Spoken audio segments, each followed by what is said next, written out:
Well, welcome to WG Content's Unscripted.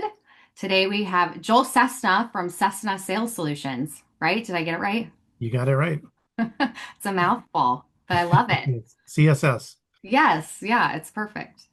And so Joel has agreed to be our next guest. He knows the drill, has seen all the questions, but doesn't know which ones I'm going to ask. So it's going to be a lot of fun to get to know you a bit better, although I feel like we know each other pretty well over the years. Well, Okay, but before we get started, I noticed the things hanging in your background, a guitar and a hockey stick. Are both of those things like things in your life that you are hobbies, or did you play hockey? I know you said you're going to some hockey tournament, so did you play yes. hockey? I did up through like eighth grade, and then I coached actually at one point all three kids. Okay. I coached about 13 years, but it's one of my hobbies or one of my things I like to do is collect autographs and sports Oh, memorabilia. So okay. like that's autographed by Brady Shea of the New York Okay. Rangers. The guitar is Brett Michaels, the Oh, Poison, obviously. yeah. So yeah, I don't play guitar. Wish I did, but Yeah. So the guitar has come up a lot in these unscripted interviews, like when the question, like, what is a hobby you would love? Like a lot of times people will say like playing a musical instrument, and it's always the guitar. And a funny story about Brent Michaels. So I live in this teeny tiny little town called Fort Thomas, Kentucky. And he actually came and played at a festival. This was like 2 or 3 years ago in our park. Like he came and had a whole music thing in our park for some sort of festival. Isn't that funny? I mean, he's why would hitting he the come to small Fort towns. Thomas? I don't know, but he was here. Yeah, I grew up in a town of about 1,000 people, and he was there about 2 years ago playing at a Okay, well, concert. maybe that's what he does now. So Yeah, yeah, he just, he always has a yeah, smile. He's always having fun. yeah, yeah. I didn't get his autograph, but Energy. I did go, so that's very cool. All right, so we're gonna watch the clock and we're gonna start asking you some questions. You ready? I'm ready. Bring it on. Okay. What is your favorite hidden gem in your hometown? Why not first let's start with where you are. What is hometown for you? And what's a favorite hidden gem? So I guess my hometown, like I mentioned, where I grew up, was about 1,000 people. Yeah. There's really not much to hide or hidden in a small town like that. Um, there is a restaurant called Toby's, which it's I've been to um, Toby's. you have, see? Yeah. Did you have the caramel roll or the cinnamon Yes, roll? I did. I had the caramel, and I ended up buying my mom a Toby's coffee mug because she loves that place. That's where we go. She stops there all the time on the way to her sister's lake house. Yep. So it's I halfway know. between the Twin Cities and Duluth, so it's a Okay. perfect stopping place.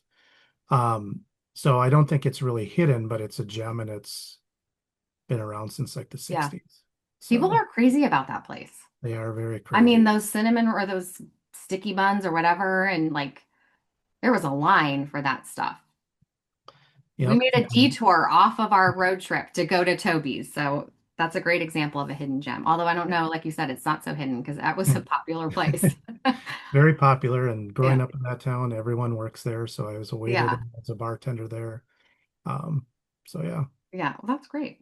All right. Well, next time I go, I'll take a picture and send it to you. Okay. What was your first job? Speaking of bartenders, but I'm sure you had a different job before that. Yeah, when I was 14, do you remember the Red Owl grocery stores?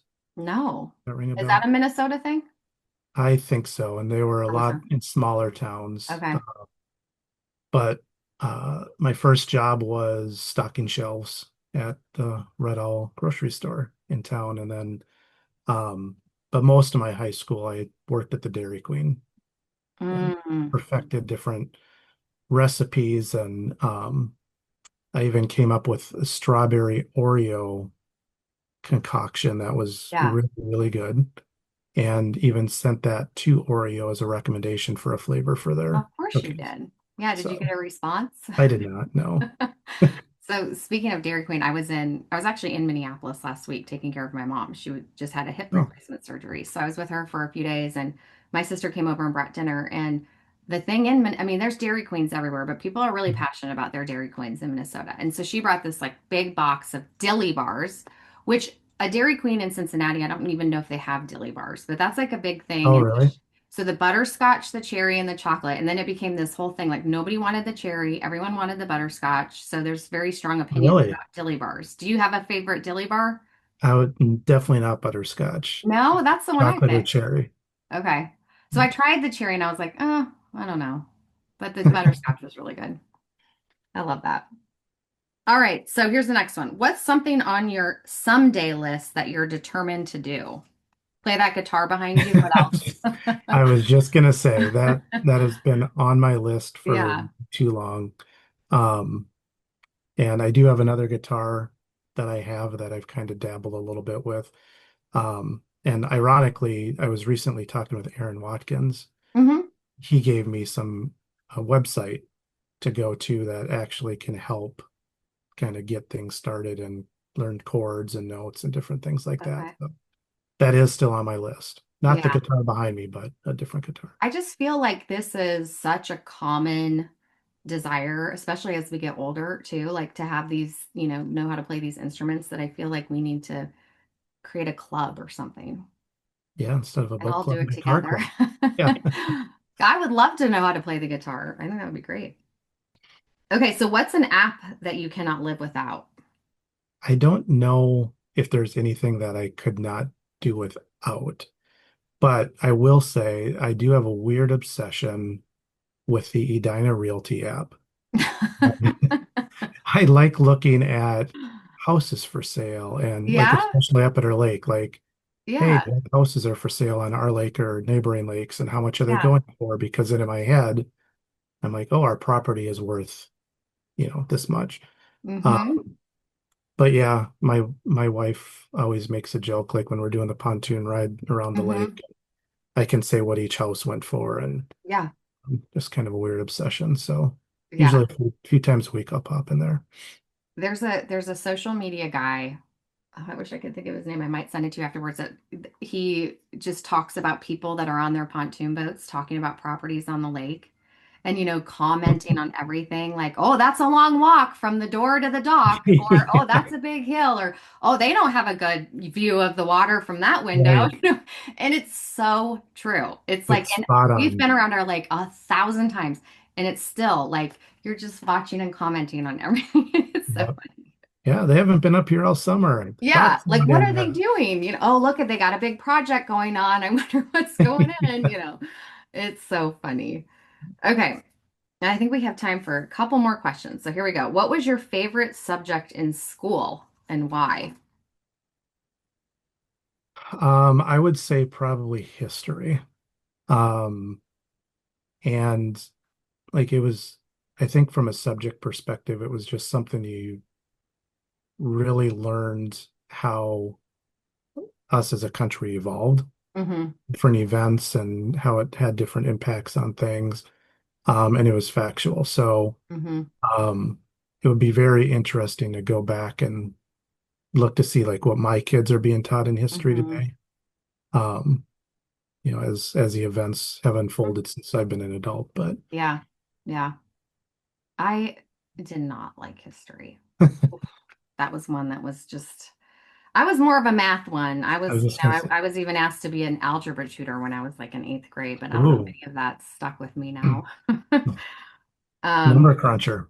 yeah, I know. Isn't that, I mean, because I wouldn't consider myself that like that today, but okay. So if you had to give a TED talk on any topic, but not work related, what would it be? I think just being a good human. Hmm. And so, like, ironically, I just had this conversation with my daughter last night um, about we have things that we can control and things that we cannot control. But one thing we can control is our attitude and our effort. So, like, Hmm. when I coached hockey, that's what we always preached. You can't control what the refs do, you can't control the other team. You can control your attitude and effort. Um, so, I talked to her about if things don't go your way, like the easy response is becoming angry, right? And Hmm. responding in a way. But I'm like, looking at everything that's going on today, I'm like, there is so much anger and that quick to react. And I'm like, it would be great if we all were just able to take a step back, pause, Hmm. um, and just try to get an understanding of why is this person reacting this way? Um, did I Are do you something to naturally indicate good that? at that? Like you have that. I was going to say if that was a hard question for you, I was going to say you could give a TED talk on like being a fantastic father, parent, a good human. I think all of that goes together. But like how do you like what how if you had to give people advice in like daily practices and exercises, like you say attitude and effort, and I love that. Like what are some things that people can do every day to exercise those muscles and get better at Yeah, I mean, that's a great question. And what I told my daughter last night is, I'm even continuing to work to become a better person myself. So it's what am I reading, right? mm, What am I listening to on the radio? And mhm, um, trying to cut out a lot of the social media noise and realizing that a lot of things we read is meant to get fired up, right? mhm, So I think it's just being mindful mhm. about what you're consuming and how you're consuming it, Yeah. and then surrounding yourselves with the right people and resources as well. Mhm. Um, and I think, prioritizing things like your day. Mhm. Um, I've really been trying to get in a meticulous mode about when I get up in the morning, I want to ride the Mhm. Peloton, Mhm. bring my daughter to school, come home, make eggs, come down to work, right? Like getting in that daily routine that just then becomes Yeah. natural. And Yeah, so, and I think that's, I've different but similar is that advice to your kids. Like what I've shared with my kids is kind of, it starts with you. It's like if you want to have good friends, you have to be a good friend, right? yeah, If you great want advice. to be trusting, you have to be trusted. And you have to like there's a lot of things that start with you. And so what you put out into the world, that kindness and that empathy and you'll get in return, but it really Mhm. does have to start with the attitude and the effort, and that Yep, you're intentional about that and that ultimately you'll receive a lot more of that. To right. give, what is it to receive love is to give love. You have to give love to receive love, Yep, all that sort of thing. yeah. We can go Which really deep on that conversation. we could. And, telling it to a high schooler is Yeah, even more difficult. But yeah, yeah. I think as we all get older, it becomes more obvious on being more Yes, intentional with that. yeah. All right, last question. I have so many in front of me. I'm trying to find a really good one. Well, maybe this is a good one. What's a piece of advice that's stuck with you? Since we were talking about the advice you're imparting onto your children, anything you've received over the years that stuck with you? Listen. Mm, And I learned it very early on in my professional career. And kind of going back to that quick to react, or you think you know everything. mm-hmm, Um, like I want to learn something new mm-hmm, every conversation I have. mm-hmm, Um, and one of my mentors, previous sales manager, my first sales job actually, like he would always say, I want to be the smartest person in the room. Like I want to know more than anyone on this subject. And the only way that you get there is to really listen and learn from other experiences people have had, mm-hmm, what their pitfalls were. Um, but like in my role, where I'm trying to make recommendations for solutions, or maybe it's a different vendor for someone that mm-hmm, um, they're looking to bring on a solution for, like you really need to listen, like what their pain is and mm-hmm. um, what their goal at the end is, and then try to match them up Yeah, accordingly that way. So, yeah.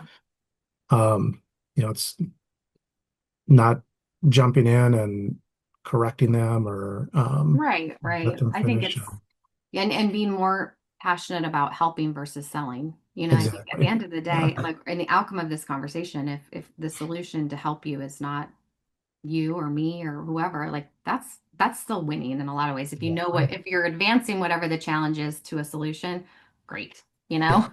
Yeah. Um, so that's And great. that's one of my favorite things always. Like I always tell people, whether I sell you a solution or not, like I Yeah. just want to solve the problem. Right. Yeah. Um, and I remember, so we all know Chris Boyer, right? Hmm. Like Hmm. one of my favorite stories he always likes to tell is when I was at Medicom Health Hmm. and they were interested in our HRAs. I was doing a demo and kind of a walkthrough, and he put me on mute and kind of said to his team, he's like, "Is this a salesperson? Like, I don't feel like I'm being sold to." And like that's where I really want to come from is like I will Hmm. give you the information and Hmm. then we can determine if it's a good fit for you or not. Hmm. Um, and I think the more that people can do that, then Yeah, it just helps everyone out. absolutely. So our last question that we're asking everyone is, what's bringing you joy these days? Given the weird, chaotic year we're having, it's a good question, right? It is. And I've seen you ask this on everything and or on previous episodes, and I it the quick thing that comes to my mind is my lake, right? And I just enjoy going there, Hmm. sitting and just simply Yeah. looking out at the lake, Hmm. trying to take in the calm of the chaos Hmm. and just appreciating what everything that I've been given. Um, so I would have to say probably that. Yeah. But the other kind of just piggybacking on what we talked about, like helping people, Hmm. like that does really give me a lot of joy. And Hmm. if I can help them make their life easier, um, that's fantastic. Well, you've helped to make my life easier many times this year. I'm glad to do so. You've been a good ear to, listen, and you've been a great listener. You've been a great coach. You've helped me kind of problem solve through some things. So I appreciate you. And I know so Absolutely. many others do. So thanks for Love joining it. me for a few minutes today. And I know I'll be seeing you soon. I'm excited that you're going to be in Dallas. Yes, we will see you in a couple weeks, and thanks for Yeah. having me on. I appreciate Yeah. it. Thanks. Bye. See ya.